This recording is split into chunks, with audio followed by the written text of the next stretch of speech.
Welcome to Bakleben. Today we are making Sunday rolls that are handmade with simple kitchen flour, type 405 flour. These are the ones you buy at the discount store, that look like this and are so crispy when freshly baked and appear so fluffy inside. I can promise you they are well made, super delicious. For our handmade Sunday rolls, we need flour, or in this case, type 405 flour or simple kitchen flour, salt, sugar, dry yeast, water. That's all there is to it. I put the flour in the pot. And here's the special part. We don't need a machine here. We really do this by hand. Add dry yeast and add salt, add sugar. I mix it all together well. I do this with a small whisk. It's perfect for this purpose. And now I add warm water. That's important. That's good for the yeast. And now I take a fork and stir it all together. This will now quickly become a somewhat thicker mixture because the flour naturally absorbs the water. I stir here for maybe a minute.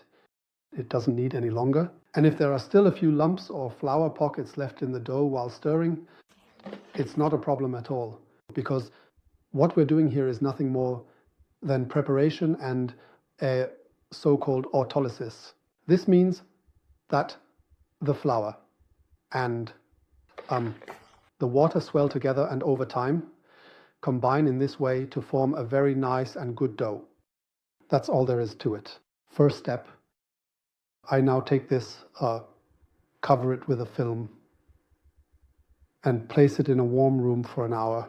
It's important that the room is warm and that there's a film on top so it doesn't dry out. And in an hour, we'll continue with it.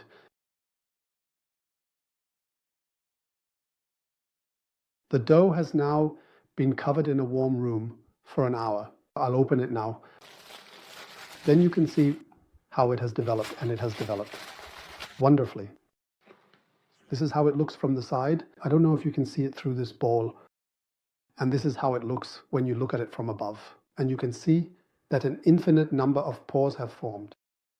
It is a form of autolysis. In autolysis, there would be no yeast or anything else involved. You would let the whole thing rest and swell, but it's close to that.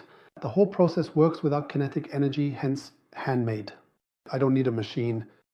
The next step is to take my fork from earlier and give the dough a good beating. You can see how beautifully it shows the structures here, how many bubbles are already in it, which results in a nice, airy pastry in the end. I beat it through here, not for long. You can see that. It's maybe half a minute. You don't need more than that. There. And then I cover it again with foil. Once completely clean, so that everything is inside, I cover it and now let it rest for at least 5 hours, 6 hours, up to 8 hours. If it is kept cold or set aside for longer, it can happen that it results in very crispy, fresh rolls when baked. However, they become chewy very quickly. That might not be so optimal. I've had the best experiences with letting it rest for up to 8 hours. It works great.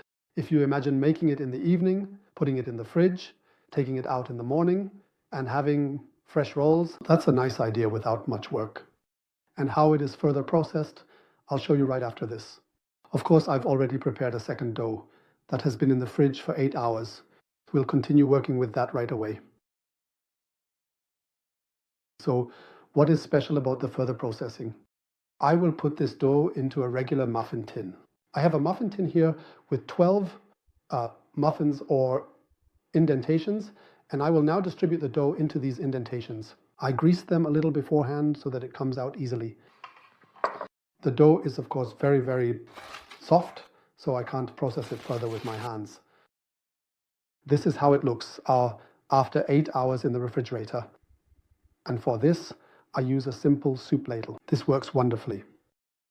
Just scoop, pinch off, and simply fill, and you will see how easy it is to measure as well.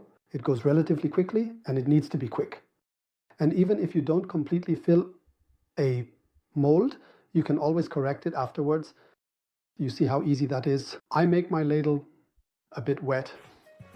Then the dough comes off the ladle wonderfully. So, oops. And when you take it, it's hard to show, but I'll try. Dip it in and simply press it against the edge of the bowl. Then you can pinch it off wonderfully.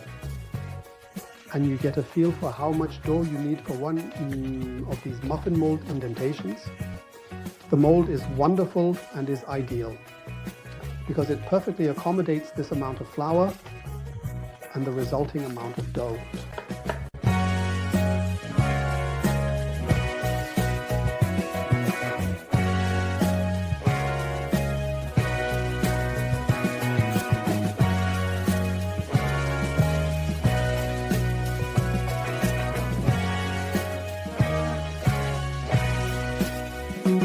This is how the whole thing looks now. I now take my spoon, make it a little wet, adjust this a bit here, but just a little. It's like so. If you want, you can of course add a topping. In this case, I have decided on sesame. I just sprinkle it a little over the top. At the same time, oops, you can also use baking powder. You can of course use all kinds of toppings. Caraway is a nice option, for example. Or just sunflower seeds, or also black cumin, very tasty. Fried onions, all are nice options. It's important that after sprinkling, you press the toppings down again with the wet spoon, because then they will stay on. That's all there is to it. The whole process here didn't even take 3 minutes. This tray now goes into the oven as it is, at 225 degrees with steam, and bakes for between 22 and 25 minutes. At this point, as always, a note, this applies to my oven. You might need to adjust a bit for your own oven. But roughly speaking, the time and temperature are quite accurate.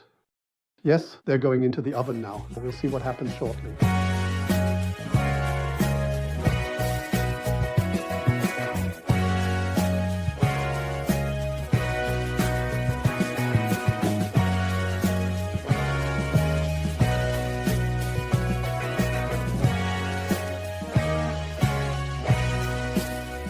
The Sunday rolls have been in the oven for 25 minutes now.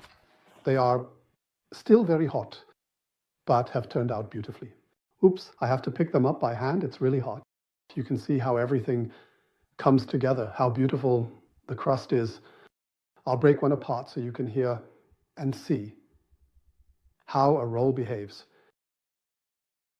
You can hear how fluffy it is. And look at the crumb. They are very soft, have turned out wonderfully inside, and are nicely shaped. I can only recommend them. It's fun to make them because it's not much work. Really little effort, great reward, I would say. Ideal for a Sunday breakfast, of course, also for any other. I hope you enjoyed our new video again. Have fun baking along. As always, you can find the recipe for this video in our video description. I wish you lots of fun with it. Thanks for watching, and see you next time at Backleben.